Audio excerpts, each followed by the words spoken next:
A blessed afternoon to each and every one of you. Praise God. Praise the Lord. Thank you, Lord, for the privilege once again to be here in JIL North Calgary. Amen. Our beloved family, JIL North Calgary. Praise God. Hallelujah. Amen. Are you excited? Amen. Just like King David says, right? I was glad when they said unto me, let us go to the house of the Lord.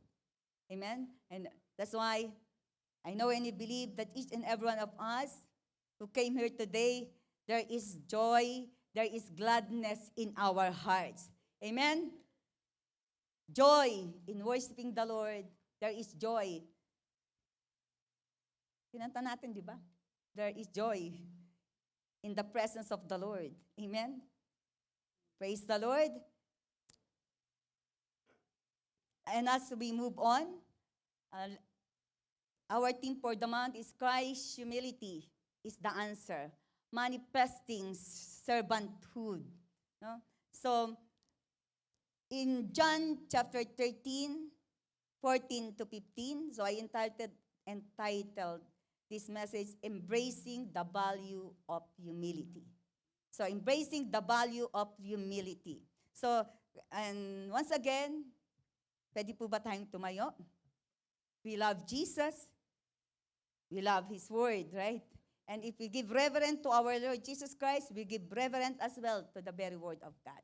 Amen? So in John 14:13, in New International Version, now that I, your Lord and teacher, have washed your feet, you also should wash one another's feet.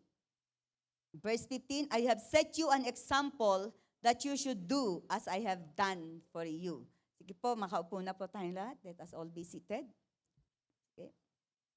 May the Lord add blessing and power to His very word, to His very message this afternoon. So, according to JIL Church Worldwide, live for yourself. Do what you want. Put yourself first. So this is the wisdom of the world, similar to the mindset of the Romans during Jesus' time, where power and self-advancement were the goals. So, which is true, no? In our generation. No? Because as what Paul said in the book of Timothy, that we are living in the perilous time wherein people will become lovers of themselves. That's why yung selfish generation, mine, iPad, iPhone, selfie, right?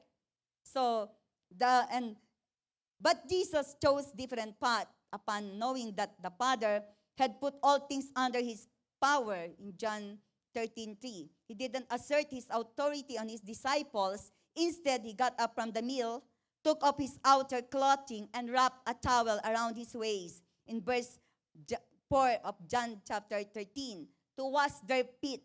In His humility, Jesus showed us there's greatness in being the least of all. So for us to fully understand what is humility, let us move on to the definition of humility. According to Merriam-Webster Dictionary, humility is freedom from pride or arrogance.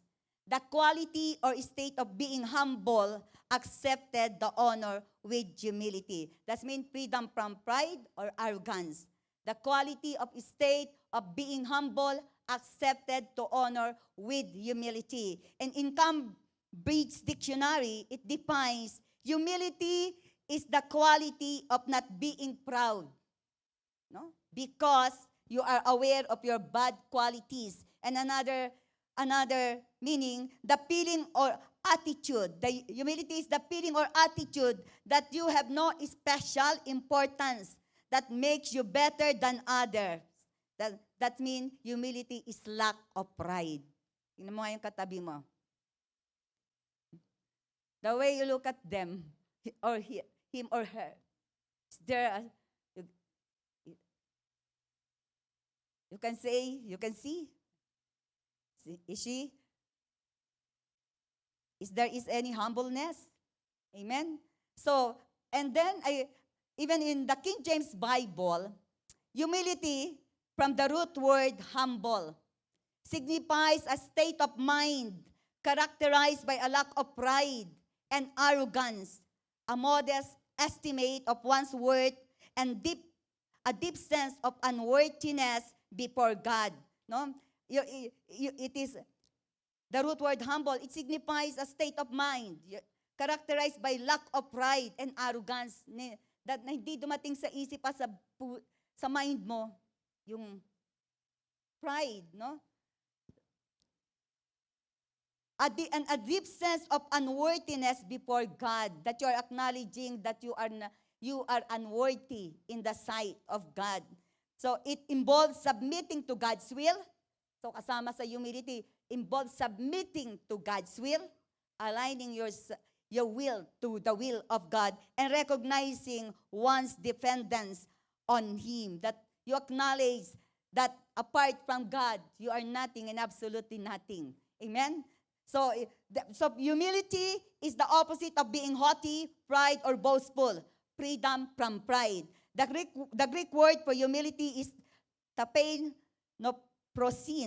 It's a noun meaning humility, lowliness of mind. Lowliness of mind. It derives from the word tapeinos, meaning humble, low, and pren, meaning mind. So humility is a condition, an attitude of the heart, not merely an outward demeanor. Hindi lang outward, but even it comes from your heart, no? That humility, no? It's not only pretension, no? Humility reflects the heart of Christ. It is the opposite of pride and self-exaltation, which lead to distraction, which is true, no? That because of pride, because of self-exaltation, because of self-entitlement, right? It causes division and distraction inside the church, even in the family, even in your workplace, right? Because of pride and arrogance. According to John Newton, the composer of Amazing Grace, the old one, I am persuaded that love and humility are the highest attainments in the school of Christ and the brightest evidence that He indeed our Master. I am persuaded that love and humility are the highest attainment in the school of Christ. Amen. Hallelujah. Praise the Lord. Our highest attainment from the school of Christ. This is what we learn. Ito yung natutunan natin mula nung tayo ay ma-born again. Since we decided to follow our Lord Jesus Christ, we learn from the perfect example of our Lord Jesus Christ that love and humility, and that is your highest attainments in the school of Christ, and this is your brightest evidence, the proof, the strong evidence that indeed Jesus is your Master. Hallelujah, praise God. Amen. Nagre-reflect, nagmamanifest sa buhay mo as a Christian that love and humility wherever you go, whoever your company are. Amen? That love and humility. Kahit di ka magsalita, makikita nila yon. Amen? Mararamdaman. That's why Jesus exemplified humility through His life by serving others, submitting to God's will. That's why our ultimate model, the perfect example that exemplified humility is to our Lord Jesus Christ, submitting to God's will and ultimately sacrificing Himself on the cross for humanity's sin. His humility is the perfect model for how we as believers, genuine believers, disciples, followers of Jesus, how we should live in submission to God's authority. To God's authority. So, for us to embrace the body of humility, there are three things that we need to consider this afternoon. So, number one, humility Humility embodies servanthood attitude. Humility embodies servanthood attitude. Because if a person is full of pride, he cannot serve the Lord. Amen? That's why in this world, in the secular world, if you have a title or a position, you are the boss. You are the boss. Amen? Sino dito yung naging boss sa Pilipinas? Ba? May taas ang kamay. Amen? But, when God called us and we decided to serve the Lord, we are called to be a servant, a bond servant, right? So in John 13 to 14, going back to our text, I just want to read it once again. You call me teacher and Lord, and rightly so, for that is what I am. So Jesus said, for that is what I am. He said to his disciple, he is a teacher, he is Lord. Now that I, your Lord and teacher, have washed your feet, you also should wash one another's feet. So Jesus did not wash his disciples' feet, just get them to be clean or nice to each other. His far greater goal was extend his mission on earth after he was gone. So his greater goal during that time is to extend his mission on earth through his disciple after he was gone. His disciples were to move in the world of serving God, serving each other, and serving all people to whom they took the message of salvation. And this is even right now, here, people of God, mga minamahal kong kapatid, no? God wants us to move in this world of serving God, and that is our calling. Serving God, serving each other, and serving all people to whom we can take the message of salvation. That's why, are you ready to serve God? Are you willing? Hello? Amen? Are you willing? And are you willing to serve each other? Are you still willing to serve people to whom you can take the message of salvation? Amen? So, Dwight L. Moody once said, the beginning of humility is to be little. The increase of humility is to be less. And the perfection of humility is to be nothing. Kaya, the beginning of humility is to be little. Kung dati, big. Anong tawag ng mundo? Big shot ka. Right? Kinikilala ka. You have a title. You have a position. But when you receive our Lord Jesus Christ and embrace the calling of God, we become little. Right?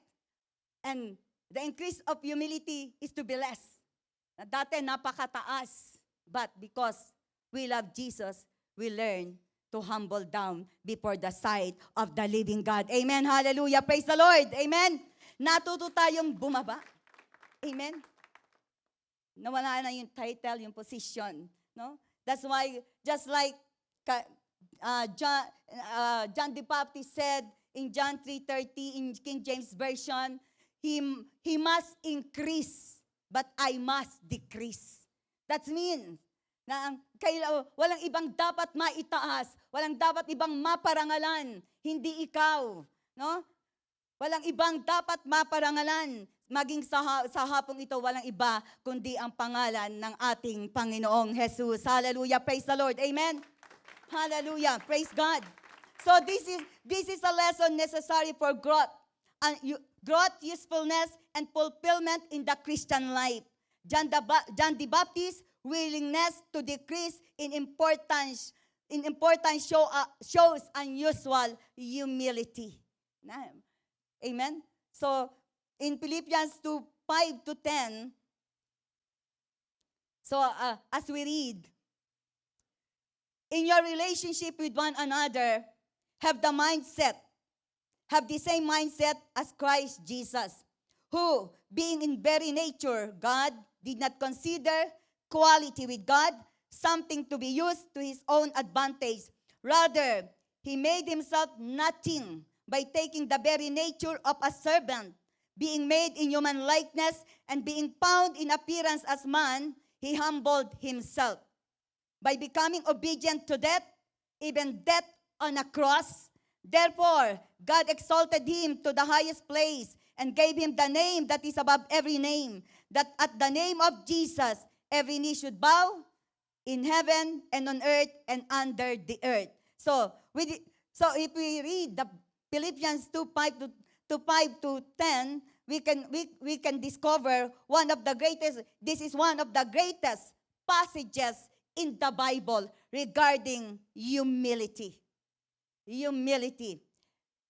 Paul began the passage with these words. So in King James Bible, let this mind, in verse 3, let this mind be in you, which was also in Christ Jesus. So the word let in this passage is a just imperative, no, commandment that is, thus it actually means do this. Do this. Are you ready to do this? Do this. Do this.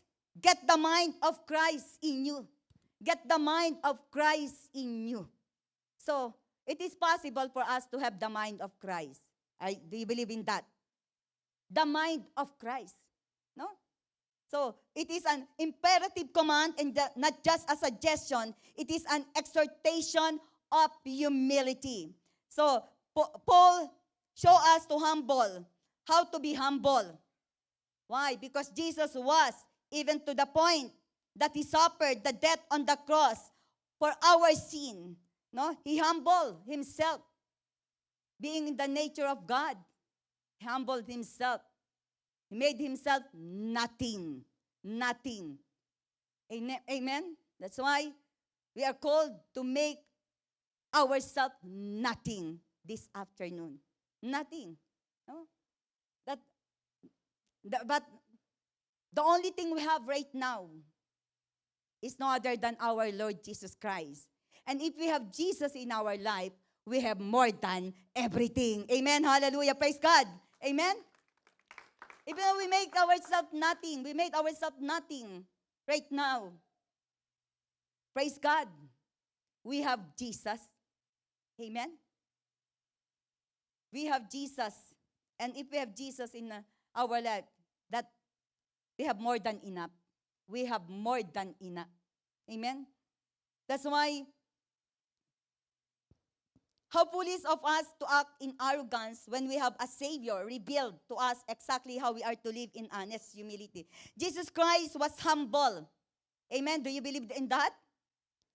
Jesus Christ was humble because when he said in Matthew 11:29 to 30, come unto me, all of you who are weary and heavily laden, and I will give you rest. But into verse 29, take my yoke upon you and learn from me, for I am gentle and humble in heart, and you will find rest for your soul. So, I am gentle. Dito nagpakilala ang ating Panginoong Jesus, right? He acknowledged himself that he is gentle and humble in heart. Amen? That's why, if we want to imitate somebody, let us imitate our Lord Jesus Christ. Imitate his gentleness and his humility, and you will find rest to your soul. Hallelujah. Praise the Lord. Amen? So, imitate. Kaya sabi ni Paul, imitate me as I imitate Christ. So, I know, marami kayong ini-imitate. Who among you are imitating? K-pop. Right? Sometimes, the way they dress up, pati buhok. Right? Why not imitate the humility and the lowliness of our Lord Jesus Christ? Kaya nga may pangako doon, imagine, if we learn how to imitate, no, the humility, the humbleness, and the gentleness of our Lord Jesus Christ, dun lang makakasumpong ang isang tao ng tunay na kapayapaan. Amen? Think about those arrogant people. Think about those haughty people. That because of their position, because of their title, because of their education, no? But there is trouble in their lives. But we, even though we don't have those things right now, because we decided to make ourselves nothing in the sight of God, praise the Lord, we experience the peace of God that passeth all understanding and rest to our soul, to our body, and to our spirit. Aren't you grateful to God? Hallelujah, praise the Lord. Amen. Amen. That's why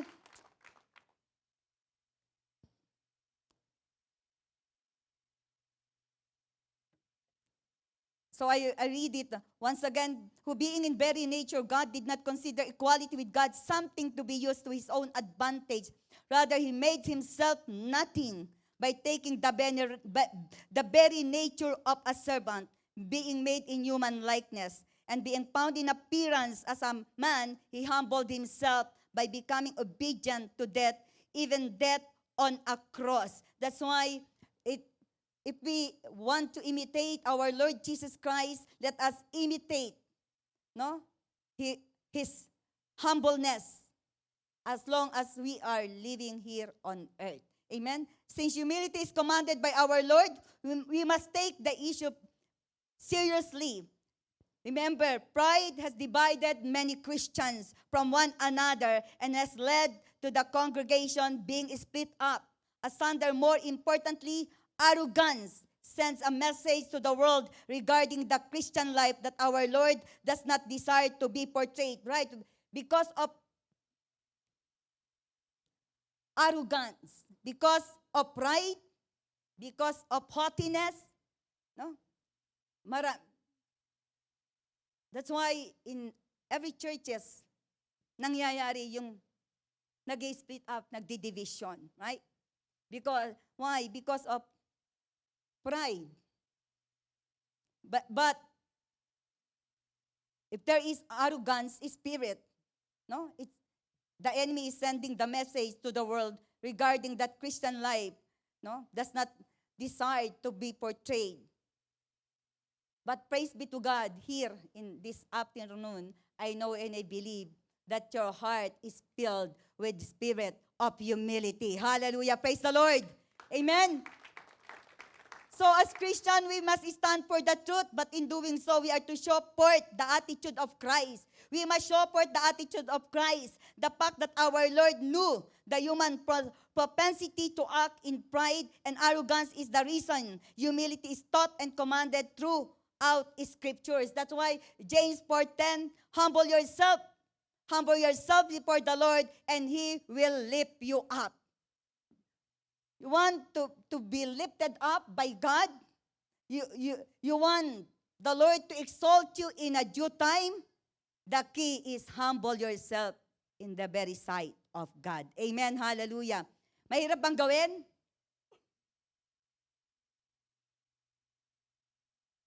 Why? John R.W. Stott said, pride is your greatest enemy, and humility is your greatest friend. Pride is your greatest enemy. Amen? Because if there is pride, if there is prideful heart, prideful spirit, there is rebellion. Rebellion happen. No? But if there is humility before the Lord, no? There is unity. If there is humility, there is unity in the church. And Satan cannot divide the church because the people of God are living in perfect humility and perfect harmony and unity. Amen. Hallelujah. Praise the Lord. Amen. So the secret to preserve unity is humility. Amen. So in the upper room, we observed the disciple fell to wash the feet of another because they were too proud to do so. It felt it a demeaning task, and not one of them desired to be the servant of the group. How many times we have seen this attitude create strife among believers. Why? During that time, no, in the custom culture in the ancient time, no, nung naman walang transportation. So, naglalakad. Kaya culture doon, pagpasok sa bahay, may naghuhugas ng paa. The washing of the feet. So, hindi naman servant ang maghuhugas, slave, alipin. So, pinakamababang uri, no, ng tao, pinakamababang uri ng, sabihin natin, ng work during that time. So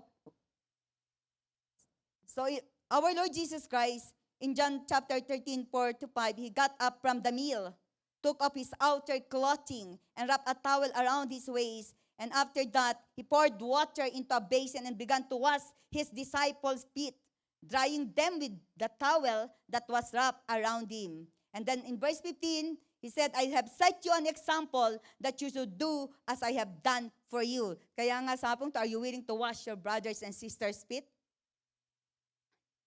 Amen? Handa ba tayo? Amen? So, right? And during that time, that is the most, no? Pinaka mababang demeaning task during that time. But our Lord Jesus Christ became a servant. The servanthood was being manifested in the life of our Lord Jesus Christ.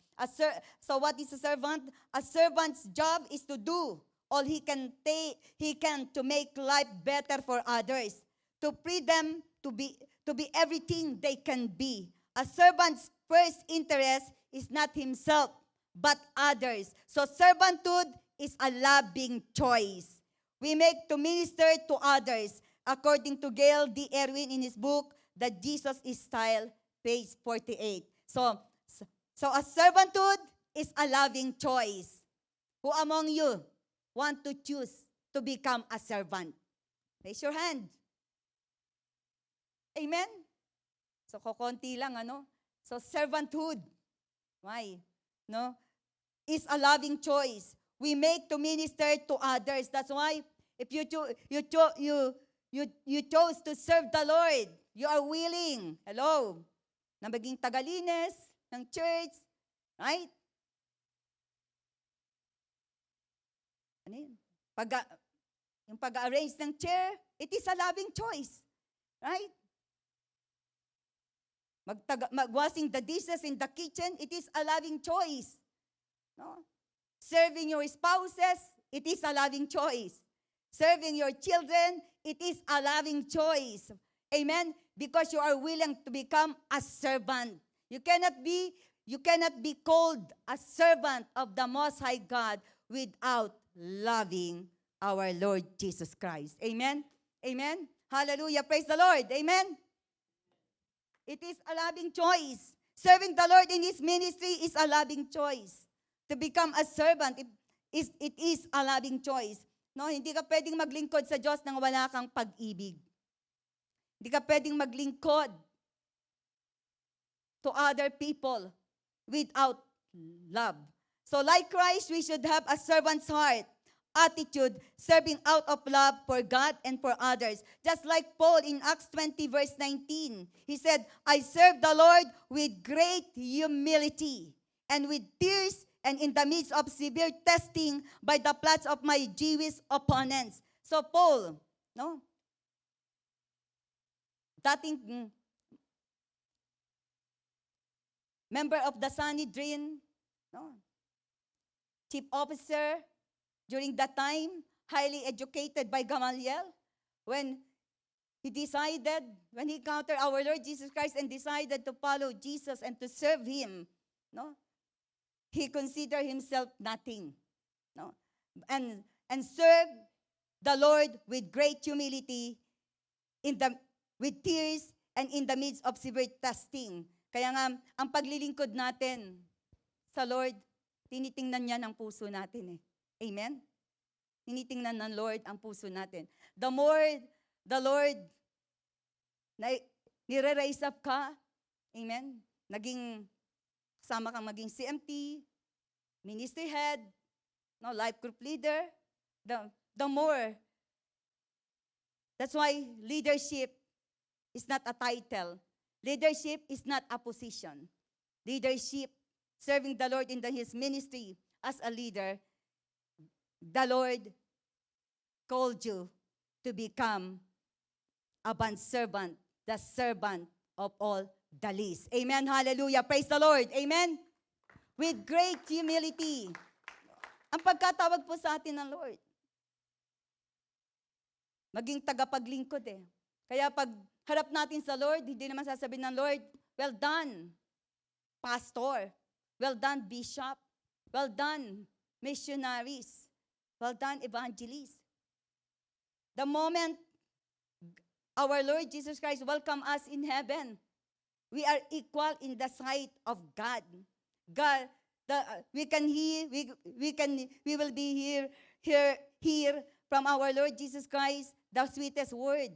Well done, my good and faithful servant. Hallelujah, praise the Lord. Well done, good and my faithful servant. Yun ang calling po natin eh. Good, to become good and faithful servant. Amen? With great humility. Amen? The more na ginagamit ka na Lord mightily, the more the more God anointed you, the more God is looking after your heart. And that is the heart full of humility. Amen? Kaya nga maraming nawawala sa ministry because of pride eh. No? Tapos ako ng ganito, graduate ako ng ganito. Sa Pilipinas, ganito ako. Right? No. So nothing is too small or trivial for a servant to do. A servant knows that his life is not his own. Everything a servant does is for the master. Nothing is too small or trivial for a servant to do. A servant knows that his life is not his own. So our life is no longer our own. No? Yung buhay mo ngayon is no longer on your own. And you don't have the right at all. The only right that God has given unto us is to obey Him. Is to obey Him. And it is a reminder for each and every one of us that everything servant does. That's why in whatever you do, in words or in deed, can we pause that? Colossians 3:17 and verse 23 and 24. And let us read it together.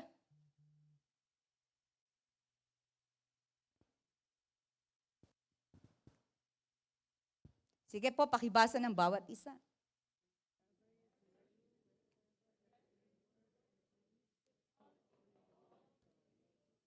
Giving thanks to God the Father through Him. And verse 23, whatever you do, work it with all your heart, as working for the Lord, not for human masters.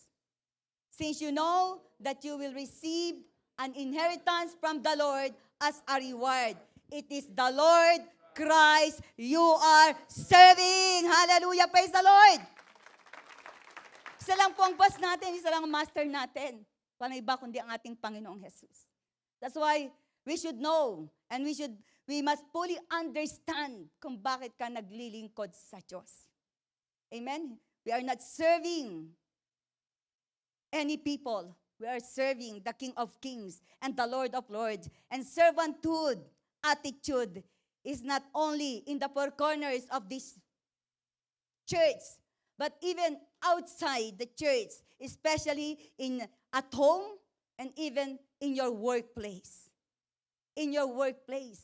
Amen? Madaling sabihin, servant ako ng Lord dito sa loob ng church. But how about outside the church? When nobody sees you.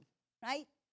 Even in our workplace, lahat ng ginagawa natin to para sa ating master. And His name is no other than our Lord Jesus Christ. Hallelujah. Praise the Lord. Amen. That's why it is very important for us to develop, to embody a servanthood attitude. No, na may nakakakita at wala. 24/7. Lahat ng ginagawa natin, let us offer it to God. Do it wholeheartedly with great humility in our hearts. And number 2, humility demonstrates selfless love. Demonstrates selfless love. Humility demonstrates selfless love. That's why in the Passion Translation in Philippians chapter 2, verse 4, abandon every display of selfishness. Possess a greater concern for what matters to others instead of your own interests. Don't look out only for your own interests, but take an interest in others too. In New Living Translation. So humility is not thinking less. No? Yung humility, hindi daw iniisip mong mababa ka. Tama ba ang Tagalog ko? Less. So, of yourself, it is thinking of yourself less. No? Humility is thinking more of others. Humility is thinking more of others. Humble people are so focused on serving others, they don't think of themselves. So, ang tunay na pagpapakumbaba, hindi mo iniisip yung sarili mo na mababa ka. Iniisip mo yung interest ng other. You think others better than you. But, kaya nga, that means you are no longer self-centered. No? Kaya goodbye ka na sa I, mine, myself, selfie. And then, you are acknowledging that God called you to become other-centered and Christ-centered. Amen? Hallelujah. Praise the Lord. Amen? So, other-centered, your focus is on serving others. And they don't think of themselves. You don't think about yourself. So, humility is the foundation of selfless love. It is the foundation of selfless love, just like what Jesus said in John 15:13. Greater love has no one than this, to lay down one's life for one's friend. Are you willing to lay down your life for your friend? Are you willing to lay down your life for your brethren, for your brothers, for your sister? Are you willing to lay down yourself to your church? Hallelujah, praise the Lord, amen? Are you willing? Amen? Giving up everything for the cause of following and serving our Lord Jesus Christ. What is the major reason? Because you love Jesus above all. Amen? And you cannot love others unless you love Jesus above all. Amen? That's why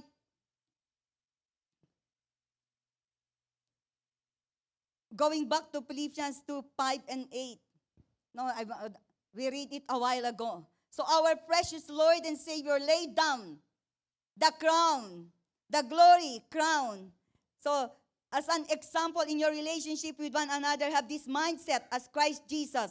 I want to read it once again. Who, being in the nature of God, did not consider equality with God something to be used to his own advantage. Rather, he made himself nothing by taking the very nature of a servant, being made in human likeness and being found in appearance as a man. He humbled himself by becoming obedient to death, even death on a cross. So our Lord and Savior, Jesus Christ, laid down the glory crown at the throne in heaven to wear the crown at the cross. He stepped down from the street of gold in heaven to walk the Via Dolorosa in Jerusalem.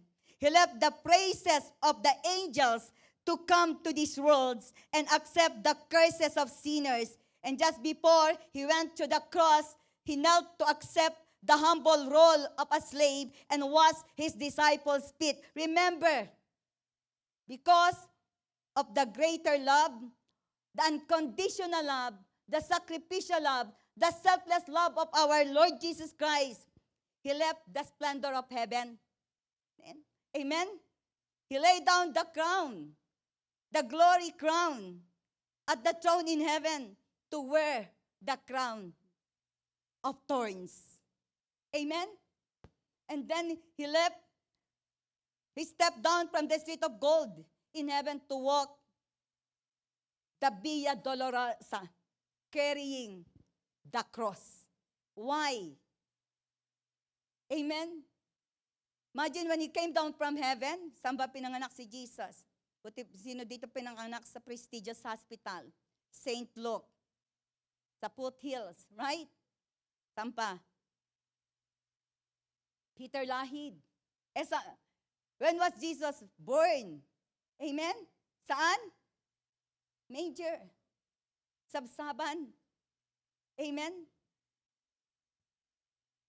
And Jesus died on the cross of Calvary, the most shameful kind of death during that times. Amen? Cursed is the man who hung on the cross, on the tree. Jesus considered himself cursed. Amen? Why?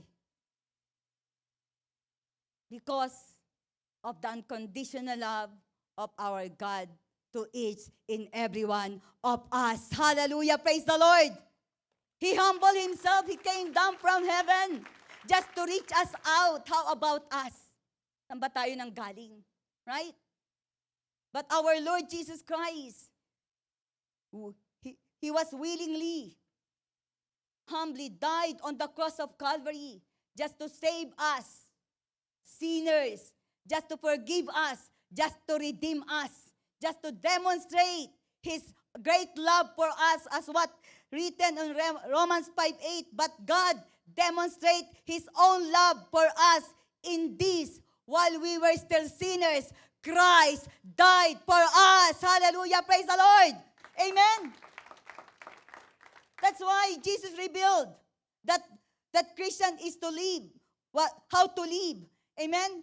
That's why, and even before He went to the cross, He knelt to accept the humble role of a slave and was His disciple feet. Are you willing to accept the role of a humble slave of Christ, servant of the Most High God? Hallelujah, praise the Lord. Are you willing to step down? Kung nasaan kayo ngayon upang yakapin ang pagkatawag ng Diyos bilang mga servant. Amen? That's why Jesus revealed that the Christian is to live. We must live in love, not in legalism. In affection, not in ambition. In humility, not in haughtiness.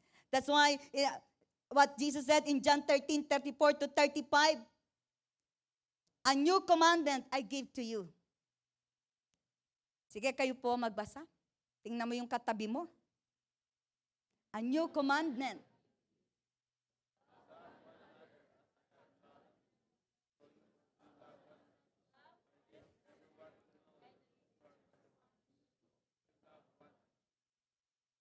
Amen? A new commandment I give to you. Love one another as I have loved you. That you also love one another. How? Now, by this all we know that you are my disciple, if you have love one for another. The world will know that truly we are disciples if we love one another. How can we win more lost soul, perishing soul, if we do not love one another? That's why this is the best time for us, no? To free from any form of unforgiveness, hatred, bitterness, grudges, resentment. Hello? Are you free? May kausap po ba ako? Amen. The commandment is love one another. Humility demonstrates selfless love, unconditional love, agape love, sacrificial love. So what a challenge is for every believer to love as Jesus loves. And I do believe if we love as Jesus loves, praise the Lord, we are the most blessed and happiest person in this planet Earth. Amen. Hallelujah. Praise God. Amen. Kapag naghari yung pag-ibig sa family of God, that's why Jesus never commanded what He did not practice. His command to His disciple to be humble was simply a call to follow Him. In fact, we never stand taller than we are kneeling before Jesus in service to one another. We are to follow His example by simply following His selfless love. So that's why in 1 Corinthians 10:24, don't be concerned for your own, but for the good of others. Love-driven service prioritize the needs and well-being of others above one's own desire, interest, personal gain, or recognition. That's why in Romans 13:8, let no debt remain outstanding except the continuing debt to love one another. For whoever loves other has fulfilled the law. Kaya sabihin mo sa katabi, may utang ka sa akin. Ang utang mo, right? Your debt. Anong utang? Continuing love. Mahalin mo ako. Right? Kahit sa mukhang sandpaper person pa yan. Sandpaper character. Amen? So, ang kailangan po natin, love one another. God loves must control our action because Jesus, out of His great love, had given up His own life for our own sakes. So once we embody Christ's humility and demonstrate God's love in our lives, we can be able to abandon every display of pride, selfishness, and self-own interest. Amen? Kaya walang comparison na mas magaling siya, mas anointed siya. Mas powerful siya mag-worship. Amen? Mas anointed siyang magturo, mag-preach. Isa lang ang magaling. Isa lang ang mahusay. Walang iba kundi ang ating Panginoong Jesus. Amen? Hallelujah. Praise the Lord. Amen? All that we owe, all that we have, everything we have, comes from the living God. Kasi wala tayong pwedeng ipagmalaki. Wala tayong pwedeng ipagmalaki sa harapan ng ating Panginoong Jesus. Kung anong meron tayo, lahat yung galing sa Panginoon. Even our one and only life, talent, skill, everything you have, possession, galing sa lahat sa Lord yun Amen? Wala tayong pwedeng pagmalaki. Apart from God, we are nothing and absolutely nothing. Lastly, the humility compensated us. Humility compensated us. That's why there is a blessing. There is a benefit when we embrace the value of humility. That's why in John 13:17, now that you know these things, God will bless you for doing them. Now that you know these things. So, nalaman niyo ba ngayong hapong ito, the value of humility? Hello? And then, God will bless you for doing them. Are you ready to do it? Are you ready to do it? So if you are ready, expect an overflowing blessing from the mighty hands of God. Amen? Unexpected blessing. We do not practice humility with the thought of receiving something in return. However, there are benefits to living in humility, which Jesus practiced and taught. Humility opens the doors to divine blessing and spiritual growth. No? Ang nag-o-open ng door, no? Sa divine blessing, overflowing blessing ng Lord, at upang maranasan mo yung spiritual growth is obeying, doing what Jesus taught and practiced. No? That's why in Luke 11:28, Jesus replied in New Living Translation, but even more, blessed are all who hear the word of God and put it into practice. Amen? Put it into practice. That's why, ano po yung blessing na pwede po nating marinig? What are the compensation? Deepest fellowship with the Savior. Deepest fellowship with the Savior. Remember, in John 13:6-9, He came to Simon Peter who said to Him, Lord, are you going to wash my feet?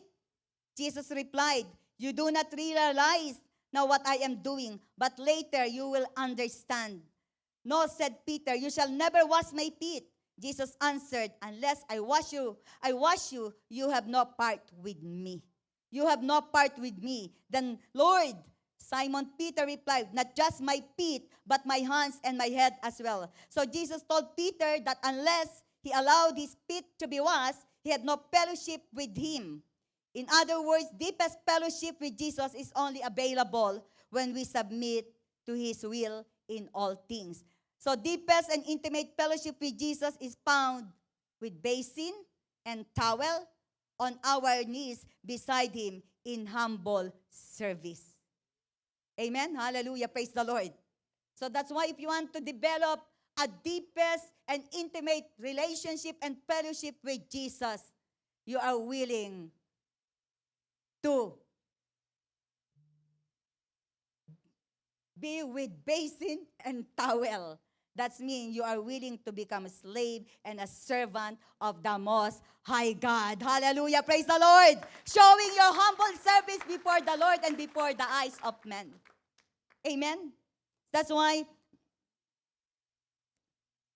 Psalms 138 verse 6, though the Lord is exalted, He looks kindly on the lowly. Even though the Lord is exalted, He is sitting on His throne, no? In heaven, He looks kindly on the lowly. Kanino nakatingin ang mata ng Diyos? Sa mga humble, sa mga lowly. Amen? The eyes of the Lord are upon the righteous, and His ears are attentive to His cries. But He is far. His eyes are far away from the wicked. No? Kaya, though lofty, He sees them from afar. The Lord keep those who are proud far from arms.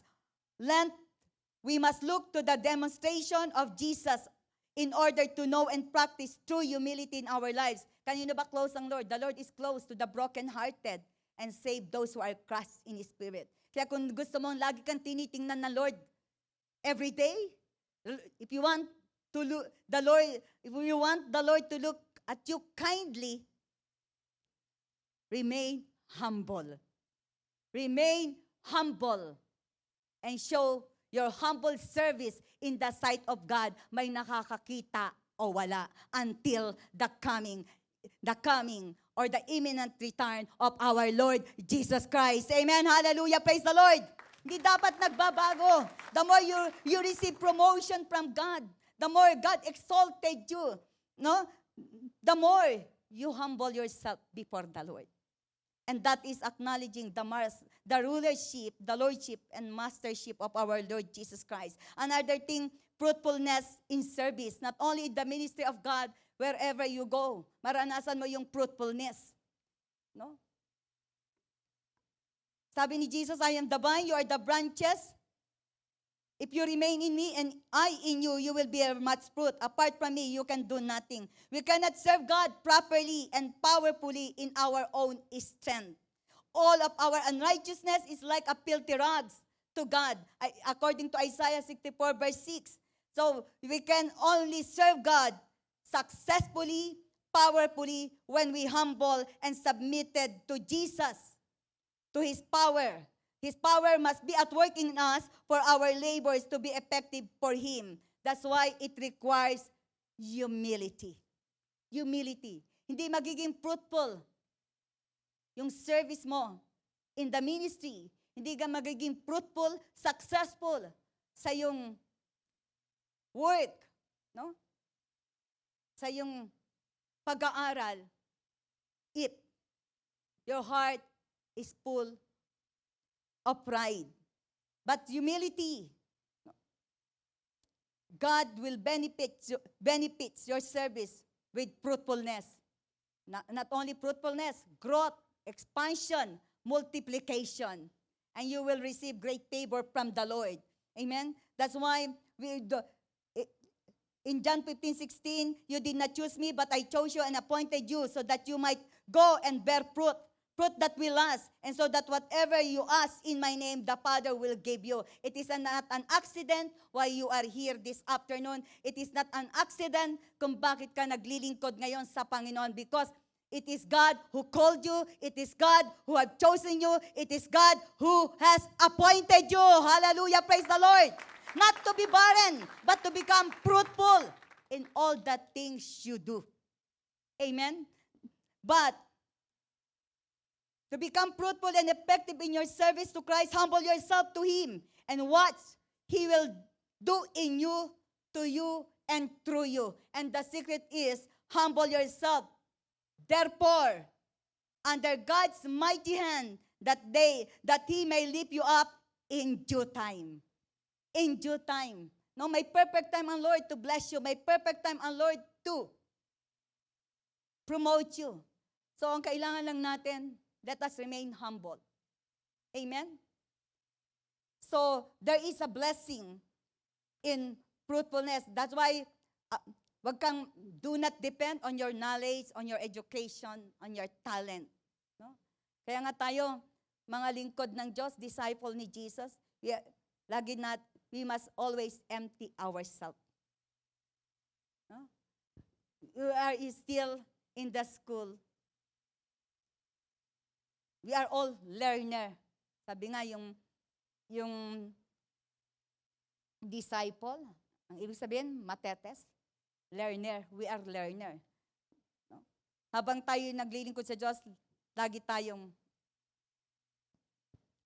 mag-aral, magpatuwid.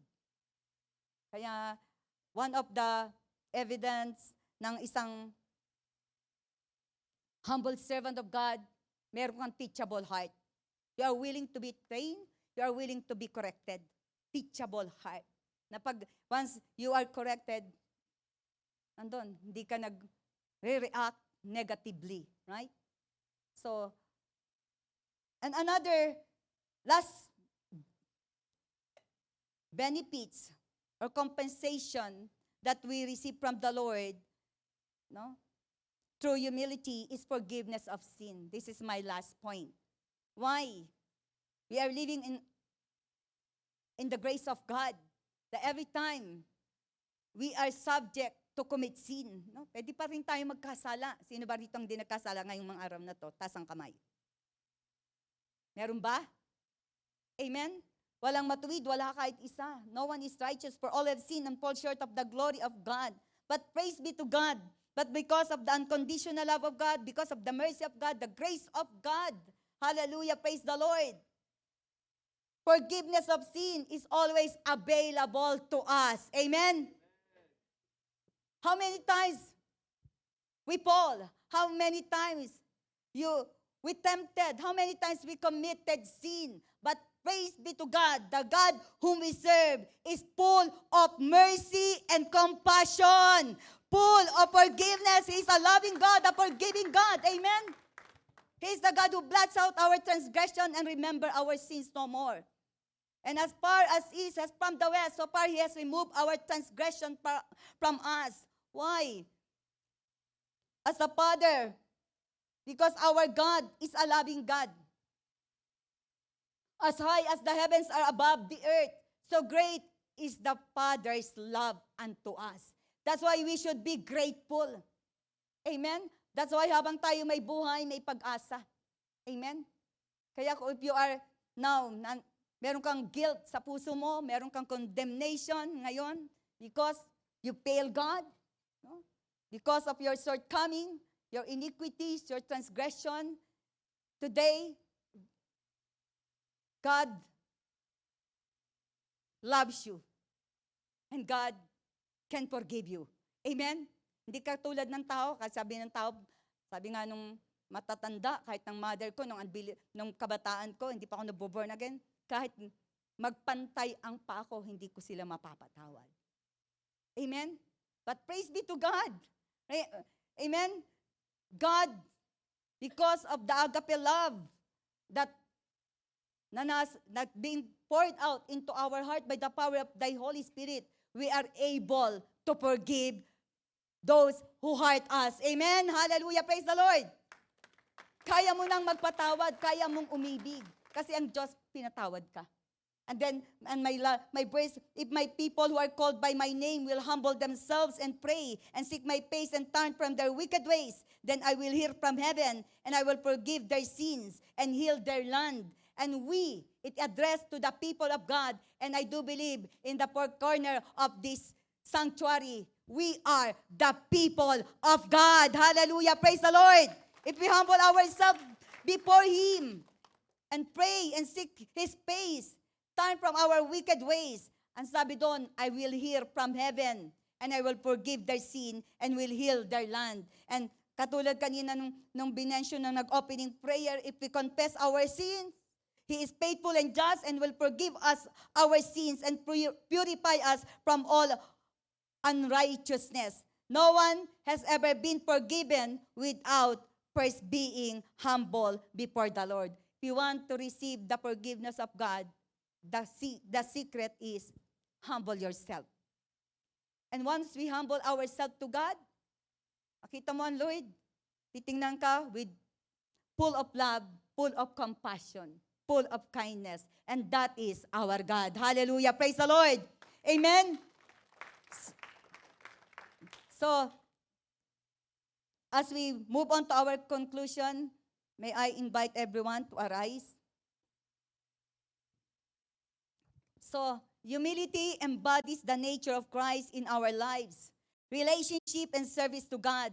It is a fundamental virtue that draws us closer to God. It strengthens our intimate and deeper fellowship with Him. Humility is measured with our servanthood attitude. It demonstrates with selfless love for God and for others, and by following Christ's example in our lives. So, my beloved brothers and sisters, walang kalugihan kung tayo po ay magpapakumbaba sa harapan ng ating Panginoong Hesus. Amen? And God is not after our talent, skill, knowledge, or education. God is after and looking for a heart, a humble heart, a lowliness of mind, and willingness to follow His example that set before each and every one of us.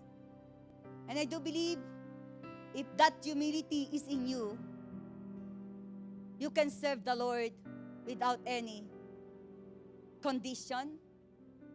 You can serve the Lord wholeheartedly without any complaint, murmuring.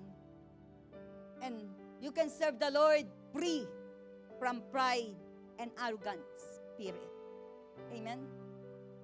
And if the humility, the spirit is humility, if the spirit of humility is in you, you can build up unity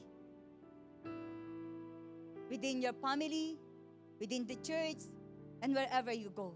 Amen? That's just what the Bible said. Love's build up, but pride pops up. Amen? That's why today, the eyes of the Lord are upon His people. And His ears are attentive to His prayer. As you close your eyes this afternoon, that you can do. Because Christ's humility is the answer, manifesting servanthood in our lives. We can serve the Lord according to His will, according to His purpose.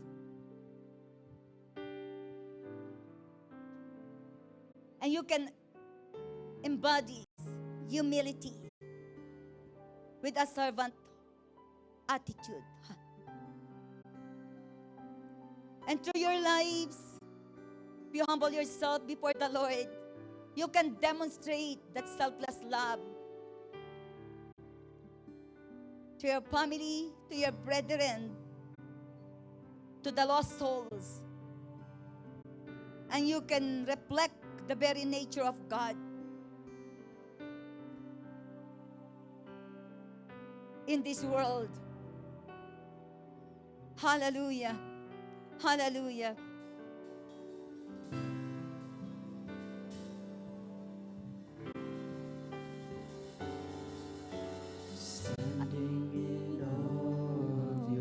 As you close your eyes, just commune with the Lord.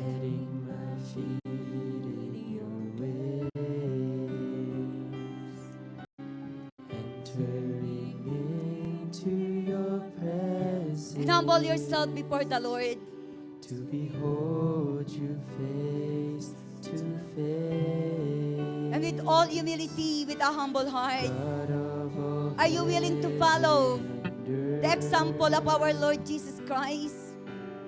holding me Are you willing to wash in others' your feet? embrace? Unfailing love that surrounds me. Oh God, I stand amazed. Hallelujah. My Jesus, And if my you are willing, Lord, you're the love of my as you humble yourself life. before the Lord this afternoon, you can raise your Wherever hands. you go, wanna be by your side. No longer I, but Christ living Oh, yes, Lord. in me. Serving you for all eternity. My eyes set on you in this race. Oh, yes, Father God. Hallelujah. Pour out your Spirit. Pour out your presence, oh God Almighty. As you pour out your presence, your powerful anointing, captivate every heart, oh Lord. Clinging to the cross, I'll follow. As you captivate every heart, give them a servant's heart.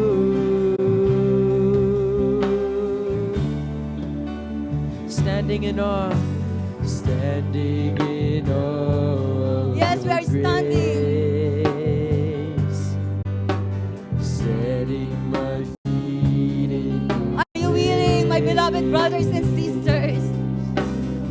entering into your presence. Oh, Holy Spirit. To behold you face to face. God of all heaven and earth, holding me in your embrace. Unfailing love that surrounds me. Oh God, I stand amazed. Oh, hallelujah, with all humility, with a loving heart. My Jesus, Sing my it to Lord, Jesus, sing it. you're the love Hallelujah. of my life. Oh God Almighty. Wherever you Refresh go, their I spirit. wanna be by your side. Everybody. No longer Praise them unto I, but Christ living in me. Serving you for all eternity. Hallelujah, Jesus, hallelujah. My eyes set on you in this race that I run. No longer my ways, let your will be done. Make me a servant, my heart's ever true. Clinging to the cross, I'll follow. My Jesus, my Lord. Oh, my Jesus, my Oh, Lord. yes, love Him. You're the love Worship of my Him. life. Wherever you go, I wanna be by your side. No longer I, but Christ living in me. Serving Oh, you God, for hallelujah. all eternity. My eyes set on you in this race that Yes, I Lord, run. hallelujah. No longer my ways, let your will be done. Make me a servant, my heart's ever true. Clinging to the cross, I'll follow you. My Jesus, my Lord, you're the love of We love my our Lord life. Jesus Christ. Wherever you Oh, go, hallelujah. I wanna be by your side. No longer I, but Christ living in me. Serving you for all eternity. My eyes set on you. My eyes set on you. In this race that I run. No longer Set your eyes my upon Him. ways, let your will be done. Make me a servant, my heart's ever true, clinging to the cross. I'll Oh, yes. follow The Spirit of the Lord you. I'll follow is you. moving upon this place. Hallelujah. I'll follow you. Hallelujah. I'll Hallelujah. follow you. Yes, hallelujah, Jesus. Thank you, Lord. Thank you, Jesus. Hallelujah.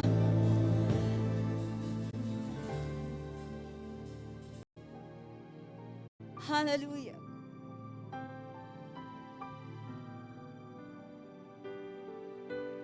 My eyes set on you.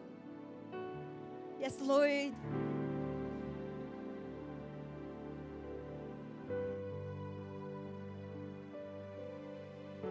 Allow your people to set their eyes on you. To focus their eyes unto you, for you are the author and finishers of every faith. Heavenly Father, thank you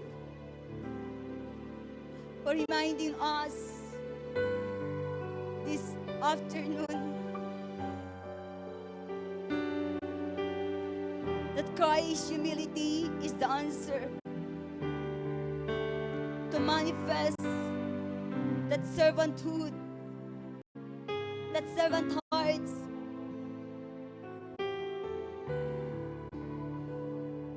in our hearts, in our lives.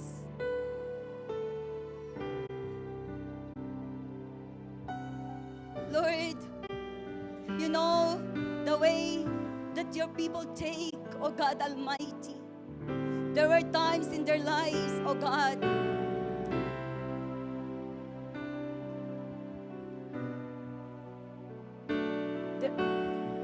nag-waver yung faith. There were times in their life they were disappointed, discouraged in serving you. Today, oh God, thank you. Because once again, you open the door of opportunity, privilege for them, oh God, to serve you with all humility, with all their heart. Oh God, hallelujah, hallelujah. Not by their might, not by their power, but by your Spirit, oh Lord God. Father, I pray in the name of Jesus that you may continue to develop a humble heart, a servant's heart, a loving heart, oh God, an obedient heart to your people this afternoon, so that each and every one of them, oh Lord, might be used by you powerfully, mightily, effectively, oh God, in the specific purpose and calling that you have designed for each and every one of them. In the mighty name of Jesus, by the power of the Holy Spirit.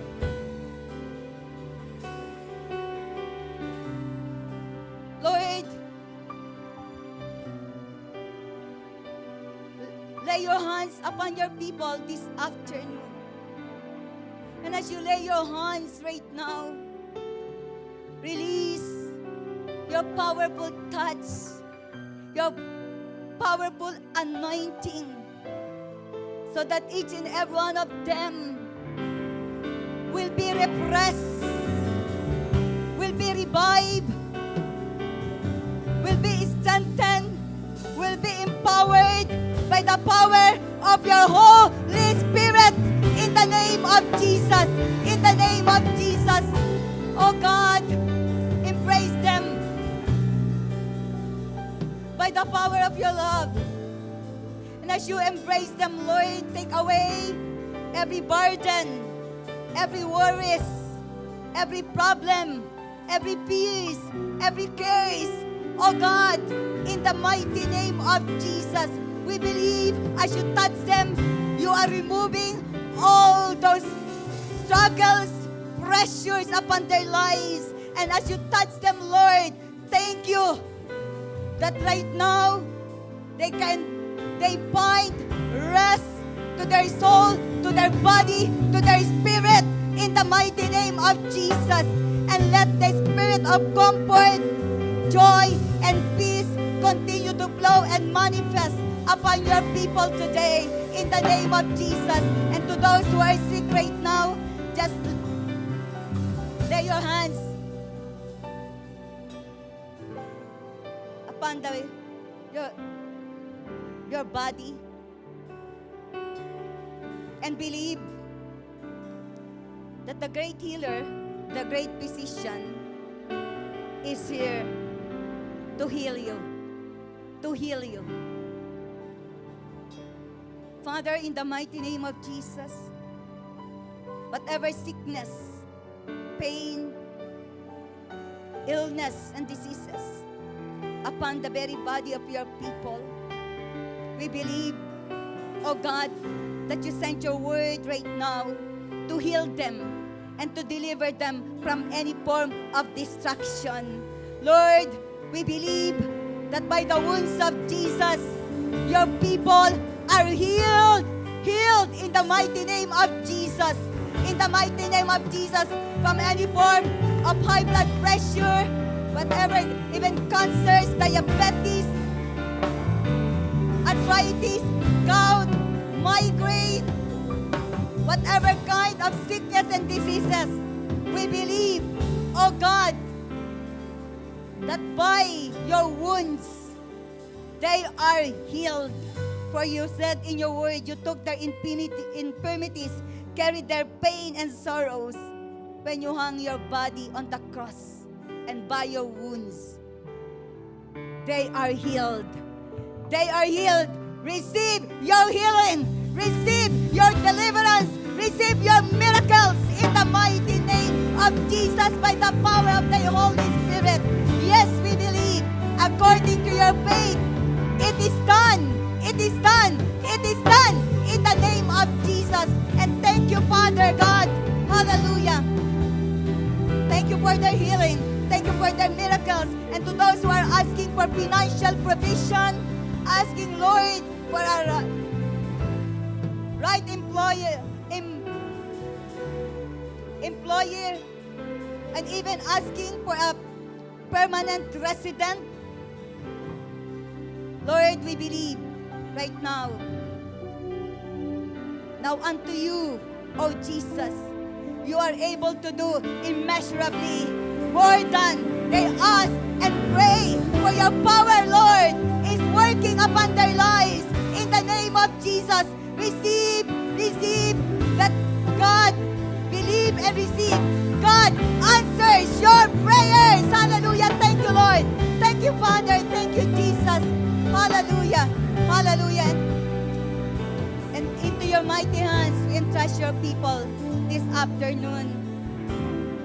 Lord, thank you for ministering unto them, that even those who are experiencing spiritual dryness, oh God, almighty coldness, we believe as you touch them, Holy Spirit, they experience, oh Lord God, once again, great and strong revival in the name of Jesus by the power of the Holy Spirit. Thank you, Lord. Thank you, Jesus. Thank you, Lord God Almighty. All things are possible unto you, to those who believe in you. Bind every families with a cord of love that cannot be broken. Knowing and believing, O Lord, that you know the days of the upright, and their inheritance from you shall be forever. In the evil times they shall not be afraid, ashamed, and in times of famine, in times of lack, your people will enjoy plenty of blessings in the name of Jesus. Father God, we thank you, we love you, we honor you. Hallelujah. The Lord bless you and keeps you. The Lord make his face shine towards you. The Lord lift up his countenance to you and be gracious unto you and give you peace now and forever. you all.